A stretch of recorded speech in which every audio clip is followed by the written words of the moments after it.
people are thinking that Nigeria is such a scary country and you should not go to Nigeria.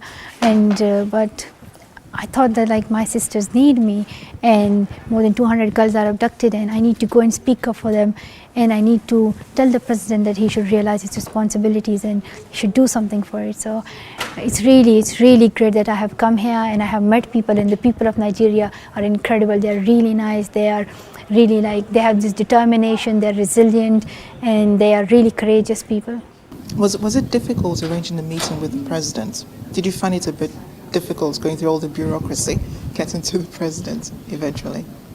My intention was to meet the president and to raise the issues that girls in Nigeria are facing and they are suffering through. The meeting was arranged quite quickly, and the president agreed to the meeting. That was so nice of him, and he agreed that he would listen to the voices which I'm going to represent to him, and the voices of those girls who are suffering from terrorism here in this country. So in the meeting when I met him, I highlighted the issues, and I told him that I have already met the girls who escaped from the kidnapping, and those girls need your support. Those girls need your support because they are suffering through such a big trauma, and they are still not going to school, so their education is very important. As well as the parents whom I met, they all were crying, and they said that we want our daughters to be brought back, and we want to see our daughters again. We want our daughters to return home and continue their education. So I highlighted this issue to the president, and the answer of the president was that he promised me two things.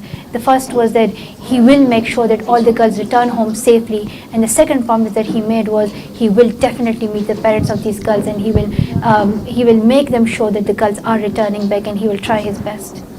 But the president's promise comes amidst, a lot of frustration from a lot of people who feel that, a lot of time has been wasted. It's been over 90 days. We're still looking for the girls. When are they coming home and so on?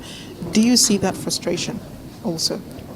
Well, I started the campaign for the release of the girls since April, and we have been doing it. But in the beginning, people were really talking about it on Twitter, and then it just dropped down. People stopped talking about it, but it was my campaign that I would continue speaking about it, and I will continue until these girls are released. So even though the president had made so many promises, I'm still going to continue the campaign for my Nigerian sisters until my Nigerian sisters are released and they continue their education and they start going back to their schools, they return to their families safely. You gave a strong message to Boko Haram in your speech. You said their actions are non-Islamic. Do you think the group will listen to you? Do you think Boko Haram will listen to what you say? Well, I'm hopeful that they will listen to my message and they will think about what they are doing, because Islam is a religion of peace, and the word Islam means peace, and in Islam education is allowed for both girls and boys, and it is compulsory, and the first word that was revealed on Prophet was Iqra, which means read. So Islam gives a message of tolerance, patience, harmony, humanity, and Islam tells us to be kind to each other, to love each other, and they should realize what's the real message of Islam. But in fact, they are not even thinking about the true message of Islam, which is brotherhood, which says that we all are brothers and sisters, and the girls they have abducted are like their sisters. So they should think about their own sisters, and they should release their sisters as soon as possible, and they should put down their weapons, and they should stop this fighting, and they should release my sister. They should release the daughters of Nigeria. Well, you have had your own share of a terrorist group attack on your own person. 2 years ago, you were shot in the face, and thank God for you're alive and you're well. But what's the message that you have back home in Pakistan, and how effective is your message to your people? Well, a situation all around the world is getting worse. Even in Pakistan, there are about more than 5 million children who are out of school, and nowadays there is a military operation in the north of Pakistan, and people are leaving their homes. They are becoming refugees, and more than 8 lakh, which is 800,000 people, they have left their homes, and now their children cannot go to school. They have no access to education, so it's very important for them to continue their education. So I raise my voice for them as well, and as well as I want every child in my country to get education, especially girls, because girls are the most deprived ones. And all over the world, it's my message that education should be the top priority of every country. And are you seeing the effects of your campaign in Pakistan? Well, I'm trying my best, and in Pakistan there are many girls who have started going back to school, and there are many parents who are sending their daughters to school because they think that education is very important. They have realized it, and I'm trying my best from my side as well. We have set up the Malala Fund, and through the Malala Fund we are helping children to get education. We did our projects in Pakistan by providing scholarship to the domestic child laborers. Now they are getting education. We did projects in Jordan for the Syrian refugees.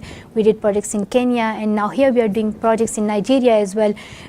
We have raised about $200,000, and we are making sure that children in Nigeria get scholarships, and they get quality education, and they get safe environment as well. So these are our next project here in Nigeria. You have recovered very well from that shooting, and I'm glad to see that you're okay. But have there been changes in your life since that day that it happened and since your recovery? I always say that when I was attacked, since that time I'm feeling strong, I'm feeling more powerful, and I don't lose hope anymore because people are with me, people are supporting me.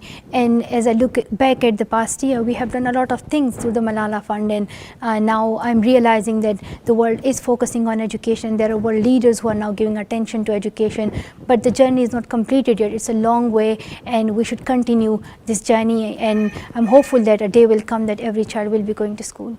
Your message is that governments sit down, and terrorist groups sit down and talk about what their grievances are with the government. Do you see that as the only way to solve terrorism and the rise of insurgency in countries? The first thing is that the situation in every country is quite different. So in Pakistan, they are doing a military operation, and in Nigeria, the situation is quite different, and the government will better understand. But my message is that we can kill terrorists in war, but if we want a long-term solution for it, that is education. Educate the future generation.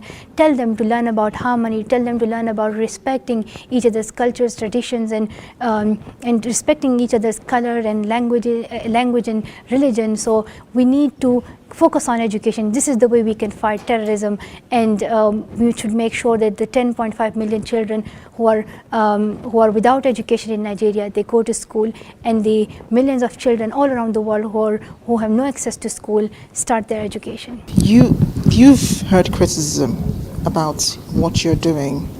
People have said that you become the poster child for the West when it comes to girl-child education. What's your response to critics when they make comments like that? Well, I haven't seen anyone becoming famous and then there won't be any critics. There would always be critics, but I am true to my campaign, and my campaign is education, and I believe that education is neither Western nor Eastern. Education is education, and education is the right of every child, and I will continue this campaign. People should understand that Malala's campaign is to see every child going to school, and I will continue doing it. I don't know how people relate it to the westernization, but this is my only campaign, and this is what I do. I speak up for children's rights, I speak up for women's rights, and I speak up for equality and justice. Thank you so much, Malala. Thank you so much. Nice to talk to you.